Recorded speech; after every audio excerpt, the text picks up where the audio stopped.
Hello everyone, कैसे हैं आप सभी? होपफुली आप सभी अच्छे होंगे। मैं भी बहुत बढ़िया हूं। सो फाइनली जिस पेपर से लगता है बच्चों को डर, वो पेपर हो चुका है। Conduct CMA final direct taxation का पेपर हो चुका है। पेपर को मैंने देख लिया, लगभग 1 घंटा ही हुआ है पेपर हुए हुए, और आधे घंटे पहले ही किसी स्टूडेंट ने मुझे से शेयर करा है।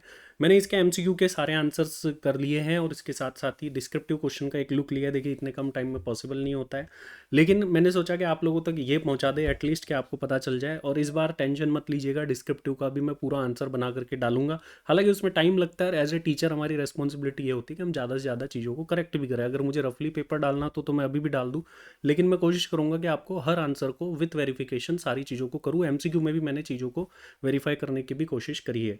तो देखिए, पेपर का अगर मैं रिव्यू दूँ तो पेपर आपका मॉडरेट लेवल का मैं कह सकता हूँ। ना तो बहुत ज़्यादा आसान था, ना बहुत ज़्यादा मुश्किल। काफ़ी लोगों को अगर जिसको आसान लगा है, तो कई बार ऐसे होता है कि हमको लग रहा होता है ये क्वेश्चन ऐसे होगा, लेकिन वो वैसे नहीं होता। तो एक बार एमसीक्यू को मैच कर लेना, क्योंकि एमसीक्यू से ही बहुत हद तक आपको आइडिया मिल जाता है। किसी का पेपर अच्छा हुआ है तो बहुत बढ़िया, कितने आपके मार्क्स आ रहे हैं एक बार मुझे बताइएगा। कम आ रहे हैं तो भी मुझे बताइए, ज़्यादा आए तो भी मुझे बताइए, ताकि मुझे पता चल पाए कि एटलीस्ट आप क्या करके आए हैं और स्टूडेंट्स क्या करके आए हैं। जो मेरे स्टूडेंट्स हैं, मेरी क्लास के स्टूडेंट्स हैं, वो भी भाई मुझे बताइएगा। स्पेशली कमेंट में ही बता दीजिएगा, क्योंकि व्हाट्सएप पे हर एक का देख पाना पॉसिबल नहीं होता है, काफ़ी सारे मैसेज हो जाते हैं। ताकि मैं देख पाऊँ आप लोग क्या करके आए। जितना मैं देख पा रहा हूँ कि हम लोग जो क्लास में चीज़ें करते हैं, जो चीज़ें वहाँ सॉल्व करते हैं, वही आया। और इंटरनेशनल टैक्स जो मैं आप लोगों को बहुत डिटेल में पढ़ाता हूँ पूरी 1 महीने तक, 30 क्लास के अप्रॉक्स लगती है, तो उसका फल मिला है इस पेपर में। भर भर के इंटरनेशनल टैक्स जो है आया है। चलिए बात कर लेते हैं। देखो, पहला क्वेश्चन जो है ये आपके सामने दिख रहा है। इस क्वेश्चन के अंदर क्या है, गणेश प्राइवेट लिमिटेड एक कंपनी है। 115 बी ए के अंदर है ना, जो टैक्स की रेट है वो कितनी लग जाती है? 25% की रेट से लग जाती है अगर बी ए लेते हैं तो 115 बी ए के अंदर इनकी जो इनकम है वो 24 लाख आ रही है, और जेबी के अंदर 45 लाख आ रही है। 24 लाख पे 25% लगा सकते हैं। चलिए मैं इधर सॉल्यूशन बता देता हूँ। 24 लाख पे 25% लगाएंगे, 6 लाख ही है, 24 हज़ार, ये 624 आ रहा है। और मैट अगर निकालोगे 15%, 6 लाख 75, 4% का हेल्थ एंड एजुकेशन से 7 लाख 2 हज़ार, whichever is higher. 7 lakh 2 हज़ार जो है आपका इसका करेक्ट आंसर होने वाला था। तो 7 लाख 2 थाउजेंड, ये जिस भी स्टूडेंट का पेपर है उसका आंसर सही है भाई। What is the maximum time limit for rectification of mistake which is apparent from the record in order pass by assessing officer? देखिए, मिस्टेक जो है वो रेक्टिफाई होती है under section 154 within 4 years होती है। तो ये विद इन 4 ईयर, ये इसका सही आंसर होना चाहिए। With in 4 year under section 154। और मैंने फटाफट से बनाया, आपको कोई ऐसा पॉइंट मिल भी जाता है। देखिए, हम ह्यूमन है, हो सकता है जल्दबाजी में कोई मिस्टेक हो गई हो, कोई पॉइंट मुझसे रह गया, आपको लगता है तो आप लिखिए बिल्कुल कमेंट में, मैं उसका आंसर भी दूंगा। अगर आपको लगता है आपका पॉइंट ऑफ व्यू मुझे सही लगता है, वो टैक्स सही है ऐसा सब्जेक्ट, तो ज़रूर से मैं उसका भी आंसर दूंगा। लेकिन पहले आप चीज़ को वेरीफाई कर ले, प्रोविज़न को पूरा पढ़ ले, फिर मुझे सोर्स बताए, ताकि मैं भी देख पाऊँ और इससे मेरा भी डेवलपमेंट होगा, अगर आपको कोई ऐसी चीज़ मिलती है मुझे बताने को। तो यहाँ पर इसका सही आंसर है A. Under which section interest L B for deferment of tax, वही 15, 45, 75, 100 की 4 इंस्टॉलमेंट जो आती है वो 234 सी के अंदर आती है। तो वो अगर पे नहीं करते हैं तो इंटरेस्ट चार्ज हो जाता है। यहाँ पे चैतन्य एक रेजिडेंट है जो कि एम्प्लॉयड है मल्टीनेशनल कंपनी में। He paid for his services 60,000 as monthly rent throughout the financial year. Which of the following statement? देखो, यहाँ पे 194 आई बी लगेगा। 194 आई बी के अंदर जो है टीडीएस कब काटा जाता है? जब 50,000 मंथली से ज़्यादा जो है रेंट पे कर रहा हो। हाँ, अब टीडीएस जो है वो तो देखते रहे मंथली के लिए, लेकिन ये टीडीएस काटा सारा एंड के मंथ में जाकर है। मतलब ध्यान से समझना, 194 आई बी में क्या है, 50,000 मंथली से ऊपर जाओगे तो टीडीएस काटना है, लेकिन टीडीएस काट के डिपॉजिट कब कराना है? Last month of the year. तो एवरी मंथ नहीं है, ये तो आई है ही नहीं। 5% की रेट है, क्योंकि ये है ही नहीं, ये 5%। और ये वाला ऑप्शन डी ऑप्शन इसका राइट ऑप्शन होगा। 194 आई बी में एक कैच होता है कि इसमें जो टैक्स डिपॉजिट होता है ना, वो लास्ट मंथ में जाके डिपॉजिट होता है। नवीन एम्प्लॉयड एक एफएमसीजी कंपनी में कंस्ट्रक्ट करता है residential house property. Bank loan लिया 60 लाख रुपीज़ का, लोन वो सैंक्शनड इस डेट को, और इंटरेस्ट था जो 3,50,000 था। नवीन ने 2,50,000 ही एक्चुअल में पे करें। ठीक है, how much of the amount of interest? देखो, एक्चुअल पेमेंट से मतलब ही नहीं होता, interest is allowed on due basis, तो वो तो ड्यू बेसिस पे भी अलाउड हो जाता है। अब इसके अंदर क्या बोला गया है, how much of the amount of interest is eligible for deduction? कितनी डिडक्शन मिल जाएगी for the assessment year 24-25 in case he has opted out of default tax regime in section 115 BAC 1A? चलिए अब इसको देखते हैं। अब इंटरेस्ट में खास बात क्या होती है, जैसे अभी अभी मैं आपको बताया था, इसमें एक्चुअल पेमेंट करना नेसेसरी नहीं है। तो आपने एक्चुअल में पेमेंट नहीं करा, फिर भी डिडक्शन मिल जाएगी पूरे 3,50,000 की। अब देखो, 24 बी जो है हाउस प्रॉपर्टी, उसमें तो 2 लाख की लिमिट है, तो 2 लाख तो वहीं मिलेगा, बाकी कहाँ मिलेगा? तो ईयर देखना पड़ता है। ईयर है अपना 2021। देखिए पहले 80 डबल ई होता था, उसकी वैलिडिटी खत्म हो गई, फिर 21 में जो है ई चल रहा था। ई की जो लिमिट है वो 1.5 लाख है, तो 2 लाख और 1.5 लाख वाला आंसर सही होगा वैसे तो, ये सी वाला। अब लेकिन इसमें एक चीज़ की प्रॉब्लम है, 80 ए जो है ना, उसमें एक कंडीशन हो रही है कि स्टैम्प ड्यूटी वैल्यू 45 लाख से ज़्यादा नहीं होनी चाहिए। अब इन्होंने लोन लिया है 60 लाख का, इसका मतलब प्रॉपर्टी ज़्यादा की होगी, लेकिन उसकी स्टैम्प ड्यूटी वैल्यू पता नहीं चल रही, क्योंकि एक्चुअल जो बाय सेल की प्राइस होती है और स्टैम्प ड्यूटी वैल्यू में फ़र्क होता है। अगर वो चीज़ है यहाँ पर स्टैम्प ड्यूटी वैल्यू 45 लाख से ज़्यादा होती है तो 80 में डिडक्शन नहीं मिलेगा, फिर उसके बाद में सही आंसर ये हो जाएगा ए वाला। ठीक है, तो ये दोनों के दोनों आंसर सही हो सकते हैं, क्योंकि इसमें एक कंडीशनल चीज़ है वो क्लियर भी नहीं करी गई है इस वजह से। अच्छा, ये जो आंसर्स है, ये आंसर्स मैं टेलीग्राम चैनल पे डाल दूंगा, बाद में आप इनको वेरीफाई कर सकते हैं, लेकिन पहले पूरा इस वीडियो को देख लीजिएगा। विच of the following can not be adjusted in computation of total income while processing the return of income under section 143(1)। देखो 143(1) में जब प्रोसेसिंग ऑफ रिटर्न होता है तो कोई भी अर्थमेटिकल एरर होती है तो वो क्लियर हो जाती है। इनकरेक्ट क्लेम करा हुआ है सीसी ने तो वो भी सही हो जाता है। कोई एक्सपेंडिचर जो ऑडिट रिपोर्ट में डिसअलाउड है वो भी सही हो जाता है, लेकिन ये 26 ईयर्स वाली इनकम ऐसे नहीं आती है। तो राइट आंसर इज सी, इसका सही आंसर होगा C. In assessment of X company processing officer made addition of ₹12 lakh, the tax payable 3,12,000 है, उस पर इंटरेस्ट 98,000 है। Addition is covered by misreporting. Misreporting of income में 200% ऑफ दी टैक्स की penalty है। मिस रिपोर्टिंग, अंडर रिपोर्टिंग में अलग है। तो आपका जो टैक्स है वो 3,12,000 है, इसका कर दीजिए 200%, 2 टाइम्स, तो ये आएगा 6,24,000। Right answer is A. Dave limited Indian company deduct TDS from salary of its employee to avoid interest and penalty. ये जो है ऑलवेज टीडीएस जो है सेंट्रल गवर्नमेंट के 5 दिन पहले ही जमा करा देते हैं, बहुत बढ़िया बात है। इसको क्या बोलेंगे? Planning, evasion, avoidance. देखो इसको बोलेंगे हम टैक्स मैनेजमेंट, क्योंकि ड्यू डेट तक आप काम कर रहे हो तो कोई प्लानिंग तो है नहीं भाई, टैक्स तो बचा नहीं रहे हो, इवेजन आप कर नहीं रहे हो, लूप होल का फायदा उठा नहीं रहे हो, तो टैक्स मैनेजमेंट बचता है। केतन एक रेजिडेंट इंडिविजुअल है, एक्वायर करता है एक अपार्टमेंट सिंगापुर में during the financial year 2021। Only 50% acquisition price was disclosed to the income tax authorities in India. The fact of non-disclosure of the asset full acquisition price, इसके लिए फिर notice issue कर देते हैं। नोटिस में आया अप्रैल 23 में, नोटिस इशू हुआ ब्लैक मनी एक्ट में जून 23 में। What is the time limit for passing the order? देखो जब भी नोटिस इशू होता है अंडर सेक्शन 10, उस फाइनेंशियल ईयर को तो एंड कर दो। वो एंड कब होगा? ये नोटिस इशू की नोटिस इशू हो गया है, ये ऑर्डर इशू की टाइम लिमिट पूछ रहा है, ध्यान से देखना। तो पहले तो इसको एंड करोगे तो ये होगा 31 मार्च 24, प्लस वहाँ से आप गिन लो 2 ईयर, तो ये आएगा 31 मार्च 26। तो यहाँ पे राइट आंसर होगा ये 31 मार्च 26। ये क्या पूछ रहा है? पासिंग दी ऑर्डर, ऑर्डर पूछ रहा है, ध्यान रखिएगा, ये नोटिस इशू की टाइम लिमिट नहीं पूछ रहा है। Income tax department under section 143(1) in case of Mohit private limited for the assessment year was completed with ALP adjustment हो गया 200 लाख का being added to its total income. Accept कर लिया, ALP does not want to make, secondary adjustment से बचना है आपको भाई, सेकेंडरी एडजस्टमेंट से बचना है। ये देखो सेक्शन 92 सीई 2 क्या बोलता है? 20.9664% का एक्सेस टैक्स जमा करा दो, जिसमें 18% का टैक्स, 12% का सरचार्ज, 14% का हेल्थ एंड एजुकेशन सेस होता है। तो 200 लाख पे इस रेट से टैक्स लगाओगे तो 4193,280 आएगा। तो ये 4193,280 आ रहा है इसका सही आंसर। असेसिंग ऑफिसर ने रेफर करा एक इंटरनेशनल ट्रांजेक्शन 3 करोड़ का अनुज प्राइवेट लिमिटेड का with HIJ incorporation associate in the same financial year.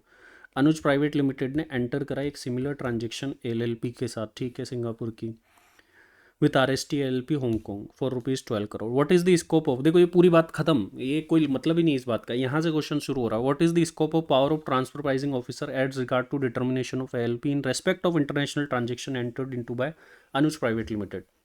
देखो एक केस तो उसको दिया, उसके साथ में हम क्या पढ़ते हैं, case refer to the TPO को क्या होता है? टीपीओ को जब केस रेफर होता है तो वो जो ट्रांजेक्शन दिए गए उनका तो ट्रांसफर प्राइसिंग निकाल ही सकता है। उसी दौरान अगर उसके नोटिस में कोई दूसरे ट्रांजेक्शन आते हैं तो वो उनकी भी ट्रांसफर प्राइसिंग निकाल सकता है, और वहाँ पे कोई मॉनेटरी लिमिट एज सच नहीं है। तो इस जो बच्चे ने कराया वो सही भी है। यहाँ पे TPO can determine ALP in respect of other transaction also which comes to his notice, जो भी उसके नोटिस में आएगा उनका जो ALP वो निकाल सकता है। 92 CA से ये क्वेश्चन आपका आया था। इंटरनेशनल ट्रांजेक्शन बड़ा अच्छे से आया। रॉबर्ट फेमस टेनिस प्लेयर है, इतना देखते मुझे पता चल गया। यहाँ पर 194E लगेगा, 194E में 10 लाख रुपए का इसको पेमेंट हुआ है, मैच फीस वगैरह का।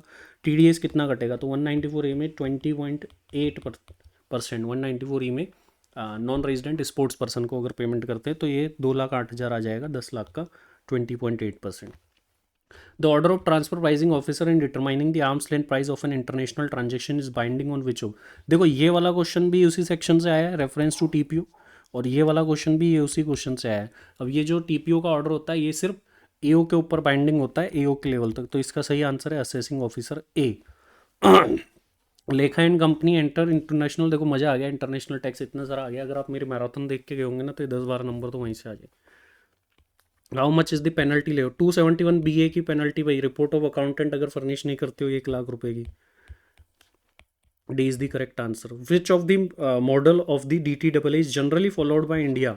देखो India is a developing country, तो डेवलपिंग और डेवलप्ड के बीच में कुछ भी होता है तो वो यूके मॉडल फॉलो करते हैं। अब जनरली लिखा हुआ है, अभी देखो जनरली में तो आप यूके मॉडल इसके अंदर लिख के आ सकते थे। यूएन मॉडल तो यूनाइटेड नेशन का होता है, तो यूएन मॉडल भी जनरली फॉलो हो सकता है, तो इसका सही आंसर ए भी कर सकते हो आप। ए इज़ द करेक्ट, मुझे ए ज़्यादा ठीक लग रहा है वैसे, यूएन मॉडल, क्योंकि यूएन की मेंबर भी है इंडिया, तो जनरली यूएन मॉडल फॉलो करती है इंडिया, सॉरी। तो इसका सही आंसर ए होगा, यूएन मॉडल। इस बच्चे का भी सही है, यूएन मुझे भी सही लग रहा है। यूके मॉडल भी वैसे डेवलप्ड और developing, but generally India developing है, सामने वाली कंट्री कौन सी हालांकि उस पर भी डिपेंड करता है, बट जनरली क्योंकि इंडिया यूएन की मेंबर है तो यूएन मॉडल में भी करेक्ट, मैं इधर भी करेक्ट कर देता हूँ। यूएन मॉडल मुझे भी लग रहा है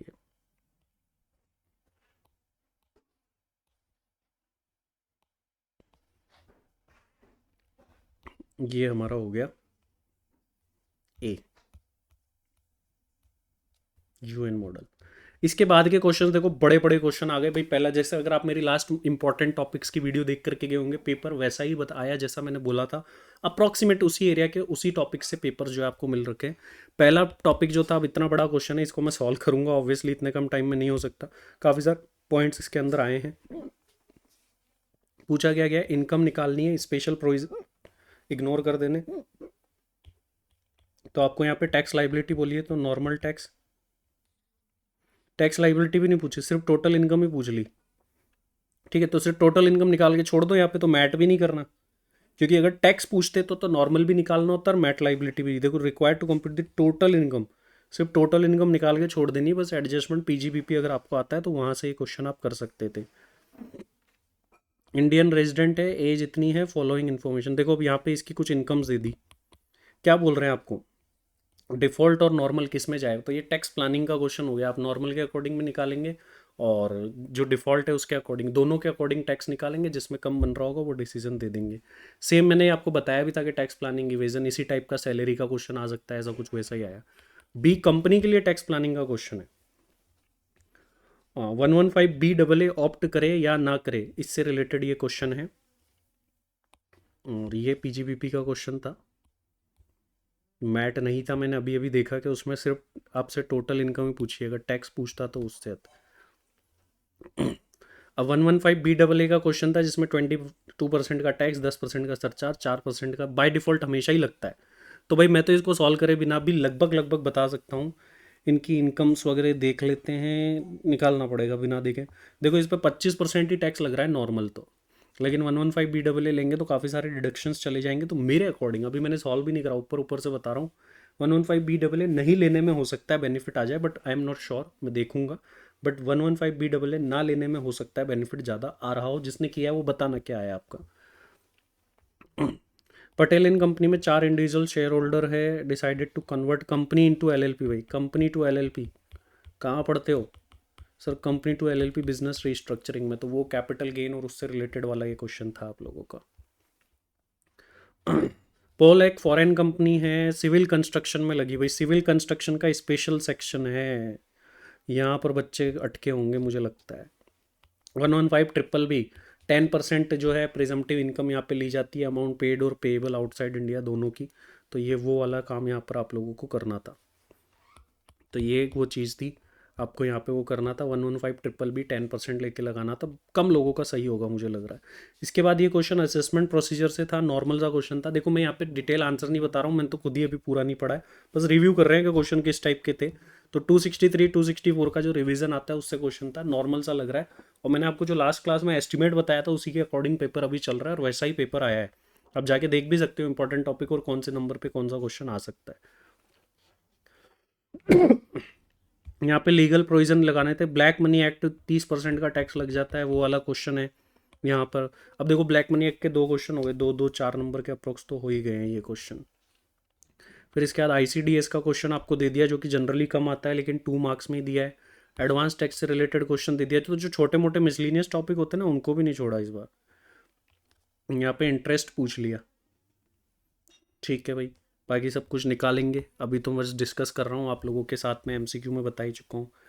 यहाँ से देखो एक बार इस बार मैंने खास बात किया, देखिए जो इंटरनेशनल टैक्स के लास्ट के टॉपिक होते हैं ना उनको भी नहीं छोड़ा है। सेकेंडरी एडजस्टमेंट हो गया, एनजे वाला टॉपिक तो नहीं दिया, हालांकि 94B हो गया, लिमिटेशन ऑन इंटरेस्ट, वो सब भी दिए हैं आप लोगों को। ये पिछले 5 असेसमेंट ऑर्डर का दे रखा है, इनका सारा डेटा। क्या पूछ रहे हैं, एपीए से related question, advance pricing agreement कैसे मिलेगा, कितने सालों तक मिल सकता है, उस टाइप का क्वेश्चन है, ठीक है। ये DTAA का क्वेश्चन है, ये तो आसान है, इजी क्वेश्चन था ये DTAA वाला। ये थोड़ा सा नया आपको दिमाग लगा के बना करके दिया है थोड़ा सा क्वेश्चन। 10 लिमिटेड इंडियन कंपनी, यहाँ पर सब कुछ देने के बाद में अच्छा ये वाला क्वेश्चन भी दे दिया, देखो एसबीआई की रेट और लाइबोर की रेट, ये सारी की सारी सेकेंडरी एडजस्टमेंट से रिलेटेड पूरा का पूरा दे दिया आपको। ये देखो ये SBI प्लस 3.25% जो करते थे SBI की रेट, और लाइबोर की रेट प्लस 3%, वो सब कुछ आपको इसके अंदर दे दिया। हालांकि क्लास में हमने सब कुछ कर रखा, तो मेरे हिसाब से तो जो भी बच्चे मेरी क्लासेस ले रखी हैं उनको तो आसान ही लगा होगा पेपर, बहुत मुश्किल तो नहीं है, मत ऐसे भी नहीं कि बहुत आसान, लेकिन DT का पेपर है तो लेवल तो आएगा, बट बहुत मुश्किल नहीं लगा। इसमें 94B लगा है, लिमिटेशन ऑन इंटरेस्ट डिडक्शन, ये वाला प्रोविजन जो पढ़ते हैं, total interest minus 30% of EBITDA और interest to associate enterprise whichever is less वाला। 8th क्वेश्चन से अपना थोड़ा संबंध कम ही होता है, यहाँ पे केस स्टडीज आती है इधर उधर से, तो आप इसको छोड़ सकते थे और मैंने रिकमेंड भी यही करा था। तो ये था आप लोगों का पेपर, एक तरीके से छोटा रिव्यू मैं बोल सकता हूँ, डिटेल रिव्यू तो नहीं है। लेकिन अब आगे जा करके आपको आने वाले कुछ 2-3 दिनों में क्या फुल आंसर चाहिए, क्या आप लोग बताइएगा कमेंट में लिख करके, क्योंकि इंस्टीट्यूट इस बार निकालता भी नहीं है, इंस्टीट्यूट सिर्फ फाइनल आंसर दे देता है। तो अगर आप लोग चाहते हैं कि मैं इसके फुल सॉल्यूशन करके दूँ, कब तक दूँ ये भी आप लोग बता दीजिएगा, सर एग्जाम के बाद दे या एग्जाम हो रहे हैं तब तक ही दे दे, जरूर से बताइएगा। अभी फिलहाल के लिए इस वीडियो में इतना ही, थैंक यू वेरी मच।